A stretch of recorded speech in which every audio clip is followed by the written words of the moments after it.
നമ്മൾ ദിവസവും കുക്കിങ്ങിനായി യൂസ് ചെയ്യുന്ന ഒന്നാണല്ലോ LPG ഗ്യാസ്.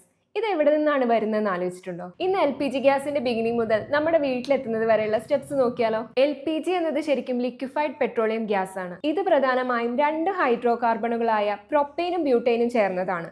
സാധാരണ സിറ്റുവേഷനിൽ ഇത് വാതക രൂപത്തിലാണ് ഉണ്ടാവുക. പക്ഷെ പ്രഷർ കൊടുത്താൽ ഇത് ലിക്വിഡ് രൂപത്തിലേക്ക് മാറും.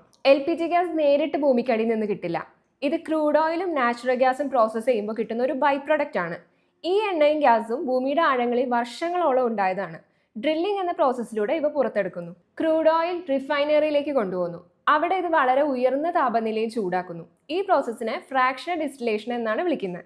ഇതിൽ നിന്ന് പെട്രോൾ, ഡീസൽ, കെറോസിൻ, LPG തുടങ്ങിയ വിവിധ ഘടകങ്ങൾ വേർതിരിക്കുന്നു. ഇവയിൽ നിന്ന് ലഭിക്കുന്ന പ്രൊപ്പെയിൻ, ബ്യൂട്ടൈൻ എന്നിവ ചേർന്നതാണ് LPG. വാതക രൂപത്തിലുള്ള പ്രൊപ്പെയിൻ, ബ്യൂട്ടൈൻ എന്നിവയെ ഹൈ പ്രഷറിൽ ലിക്വിഡാക്കി മാറ്റുന്നു. ഇത് കളക്ട് ചെയ്യാനും ട്രാൻസ്പോർട്ട് ചെയ്യാനും ഒക്കെ എളുപ്പമാണ്. ഇങ്ങനെ ഉണ്ടായ ലിക്വിഡാണ് LPG. LPG വലിയ സ്റ്റീൽ ടാങ്കുകളിൽ സൂക്ഷിക്കുന്നു. ഈ ടാങ്കുകൾ വളരെ സുരക്ഷിതമായി നിർമ്മിച്ചതാണ്. അതിലെ പ്രഷറും ടെമ്പറേച്ചറും കൃത്യമായി നിയന്ത്രിക്കുന്നു. LPG റിഫൈനറികളിൽ നിന്ന് വേറെ വേറെ സ്ഥലങ്ങളിലേക്ക് എത്തിക്കാൻ നിരവധി മാർഗങ്ങളുണ്ട്. ട്രക്കുകൾ, ട്രെയിനുകൾ, പൈപ്പ് ലൈനുകൾ. അവിടെ നിന്ന് ഇത് വലിയ ഡിപ്പോകളിലേക്ക് കൊണ്ടുപോകുന്നു. ഡിപ്പോകളിൽ LPG സിലിണ്ടറുകളിൽ നിറയ്ക്കുന്നു. ഓരോ സിലിണ്ടറും കൃത്യമായ അളവിൽ നിറയ്ക്കുന്നു. LPG സിലിണ്ടറുകൾ ഏജൻസികൾ വഴി വീടുകളിലേക്കും ഹോട്ടലുകളിലേക്കും വിതരണം ചെയ്യുന്നു.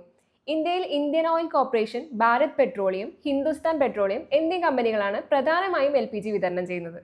ഭൂമിക്കടിയിൽ നിന്ന് ആരംഭിച്ച് ഒരുപാട് സയന്റിഫിക് പ്രോസസ്സിലൂടെ കടന്നാണ് LPG നമ്മുടെയൊക്കെ അടുക്കളകളിലേക്ക് എത്തുന്നത്.